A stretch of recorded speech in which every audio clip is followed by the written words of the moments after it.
할렐루야. 오늘 이 새벽은 요한계시록 9장 13절에서 21절의 말씀으로 하나님의 은혜와 심판이라는 제목으로 함께 은혜를 나누도록 하겠습니다. 어제 읽었던 본문 말씀 9장 1절에서 12절의 말씀에 보면 첫째 재앙, 황충에 대한 재앙에 이어서 오늘 둘째 화가 임하는 장면이 13절에서 21절 말씀에 그려지고 있습니다. 어제 말씀에서는 5달 동안 극심한 고통에서 끝나는 그런 황충 재앙과는 달리 오늘 6째 나팔 재앙은 인침을 받지 않은 사람들 3분의 1이 죽음을 가져오게 되는 끔찍한 재앙을 나타내고 있습니다. 점점 그 범위와 심판이 더욱 강력해짐을 우리는 말씀을 통해 볼 수 있습니다. 13절 말씀에 보면 하나님 앞 금제단 넷불에서 음성이 나와 하나님의 심판을 시작합니다. 이곳은 앞선 복음을 전하다가 죽임을 당한 사람들이 신원을 간구하며 기도했던 자리에서 이제 심판이 시작되고 있는 것입니다. 이 심판은 성도들의 기도에 대한 응답이고 하나님의 백성에 대한 보응임을 확신할 수 있습니다. 앞선 8장 말씀에서 우리가 살펴봤듯이 하늘을 침묵시키시면서까지 성도들의 기도를 귀 기울이시며 하나님이 우리의 기도를 응답하시는 그 모습이 다시 한번 이 가운데에서 우리는 확인할 수 있습니다. 이제 14절에 이어 본격적으로 그 심판의 재앙이 기록되고 있는데 유브라데 강가에 결박된 네 천사가 노임을 받고 그들은 연, 월, 일시에 이르러 사람의 3분의 1을 죽이기로 준비된 자들로 등장합니다. 여기서 나타나고 있는 큰 강 유브라데 강에 결박되어 있는 천사와 군대의 모습은 로마의 역사적인 배경을 이해할 때 조금 더 깊은 의미를 깨달을 수가 있습니다. 요한시대 유브라데 강은 로마와 파르티아 제국 사이의 국경 역할을 했던 곳이었습니다. 지금의 이란 북동쪽에 위치한 이 파르티아 제국은 로마 제국에 있어서 가장 위협적인 존재였습니다. 역사적으로 실제로 이 제국은 로마를 2번이나 침공하고 엄청난 피해를 로마에게 줬기 때문에 아마 로마인들의 기억 속에는 이 장소가 얼마나 위협의 대상이었고 위협의 장소였는지 생생하게 기억에 남았을 것입니다. 이 유브라데라는 뜻은 좋은 것을 선포한다라는 의미를 가지고 있습니다. 이는 우리가 잘 알고 있는 복음이라는 뜻을 연상시키기도 합니다. 다시 말해 당시 로마의 압제를 받고 있었던 사람들에게 황제와 우상으로 황폐해진 그들에게 마치 파르티아 제국이 유브라데 강을 국경으로 하여 로마를 침공하며 심각한 피해를 줬던 그 모습에 빗대어 이제 하나님의 심판을 제시함으로 인해서 로마의 억압을 받고 있는 그리스도인들에게 하나님이 반드시 심판하신다, 하나님의 심판 가운데 반드시 그들을 벌하신다라는 이 내용은 아마 그리스도인들에게는 좋은 소식, 복음으로 받아들여졌을 것입니다.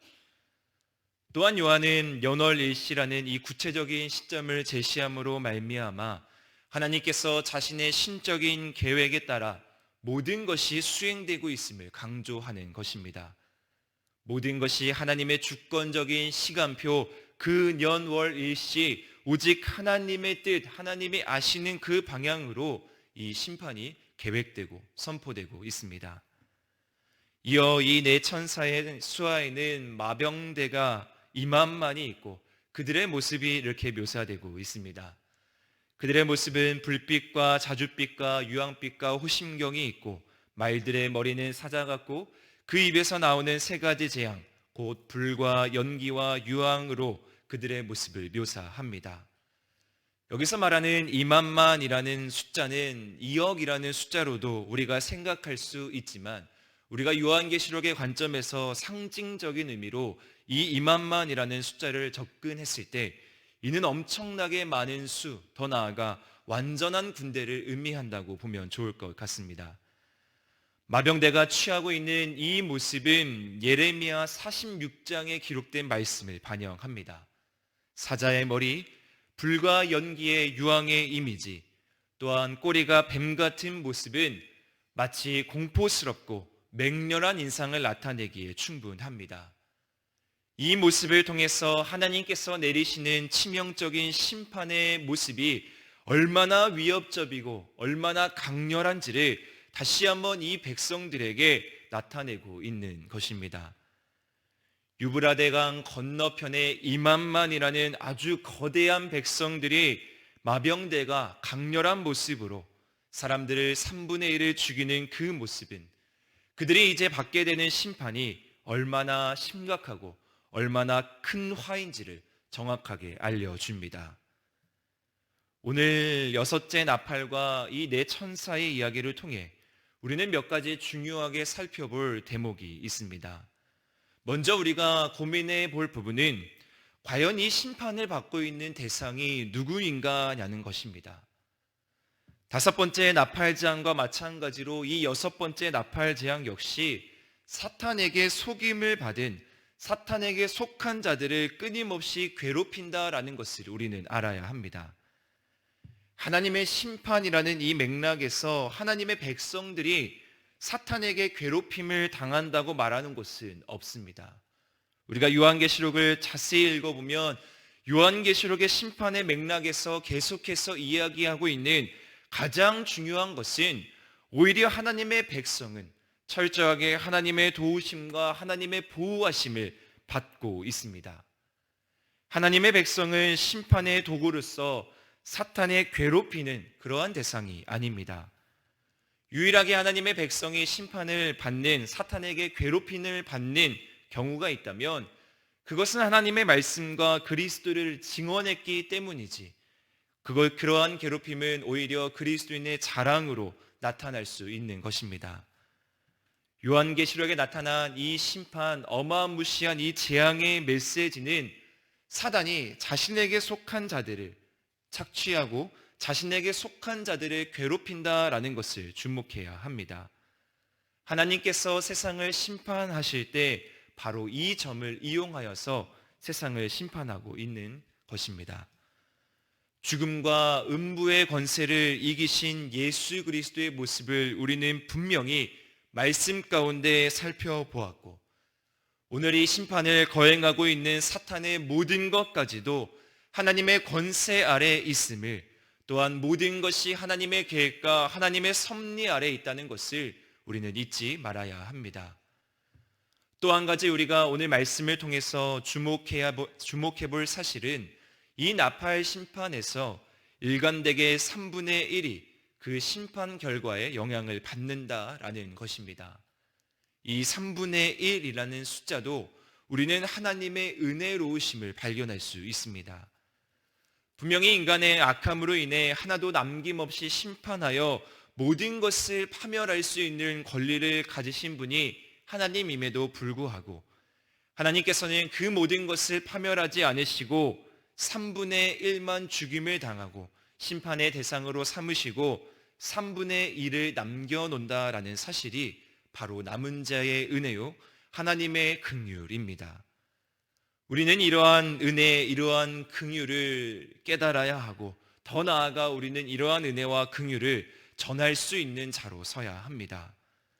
세상은 자신들의 죄가 정죄되고 심판받는 것에서 그치는 것으로 변화되지는 않습니다. 우리가 마지막 때를 살아가는 이 세상 가운데 반드시 필요한 것이 있다면 하나님께서 왜 남겨두는가? 하나님께서 남은 자에게 주시는 은혜가 무엇인가를 많은 이들에게 느끼게 해주는 것입니다.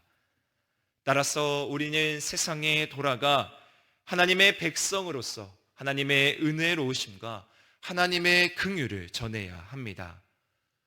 우리가 하나님의 인침을 받은 백성으로 우리끼리 기뻐하고 우리끼리 하늘의 잔치를 벌이고 거기서 끝나는 것이 아니라 더 나아가 하나님께서 많은 백성에게 인내하고 기다림으로 다가오시는 것처럼 우리 역시 먼저 그 긍휼을 받은 자로서 하나님의 사랑의 자리 가운데 하나님의 긍휼의 자리 가운데 서서 이 세상을 바라볼 수 있는 눈이 있기를 주님의 이름으로 소망합니다.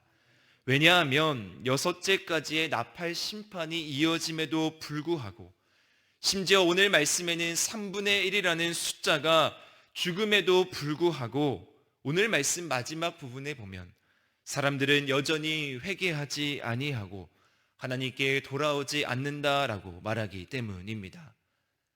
이는 사람들의 강팍감과 동시에 하나님께서 심판을 내릴 수밖에 없는 정당성을 대변해주고 있습니다. 왜 이러한 심판에도 불구하고 많은 사람들은 회개하지 않는가? 하나님께서 철저하게 사람들을 죽이시고 재앙을 내림에도 불구하고 많은 사람들이 그것을 알고 있음에도 불구하고 왜 회개하지 않는가? 그것은 바로 오늘 말씀에서 제시된 우상 숭배 때문입니다. 이것은 우상 숭배가 얼마나 무서운 속성을 가지고 있는지 우리가 다시 한번 살펴볼 수 있는 대목입니다. 우상 숭배는 한번 빠지면 정말로 나오기 힘든 중독성이 있으며 또한 악한 영들과 여러 유혹과 속임수로 인해 우리에게 영적인 무지를 가져다 줄 수 있는 것이 바로 이 우상 숭배입니다. 이러한 무지가 우리 가운데 들어오면 우리는 우리의 손으로 행한 일을 회개하지 못하고 계속해서 다시 주님을 떠나 우상에게 절하고 우상에게 돌아가려고 하는 습성, 나약한 인간의 속성을 이 마지막 말씀 가운데 우리에게 또 제시됩니다. 구약에서부터 하나님의 이 역사가 펼쳐질 때 하나님께서 가장 경계시 여기고 하나님께서 가장 싫어하셨던 부분 역시 이 우상 숭배입니다. 그렇기 때문에 오늘 참고 인내하면서 사랑과 긍휼을 베푸시는 하나님께서 심판을 내리시는 이유는 분명해 보입니다. 출애굽 재앙처럼 하나님께서는 우리 백성들에게 돌아갈 수 있는 기회, 회개할 수 있는 기회를 충분히 주셨지만 그들은 회개하지 않고 오히려 마음을 더 완고하게 합니다. 인내하시고 기다리시는 하나님이 결국 끝없는 이 완고한 그들의 마음 가운데 심판으로 응하십니다. 오늘 말씀 가운데 우리가 살펴볼 수 있는 하나님은 어떠한 분이신가? 은혜의 하나님과 심판의 하나님 두 가지의 모습을 떠올릴 수 있습니다. 끊임없이 베풀어 주시는 하나님의 기회와 인내, 또한 끊임없이 그것을 거부하며 결국 심판으로 결단하시는 하나님의 모습 가운데 과연 우리는 어디에 머물러야 하며 과연 우리는 어느 자리에 서야 하며 과연 우리는 이 세상 가운데 어떠한 자세로 이 세상을 바라봐야 하는지가 오늘 이 말씀에 숨겨져 있다고 여겨집니다. 먼저는 우리가 하나님의 인치심을 받은 백성으로서 궁극적인 구원으로 이끌어주시는 하나님의 섭리 가운데 우리는 반드시 들어가야 하고 또한 우리는 그 구원의 안전함 가운데 살아가야 합니다.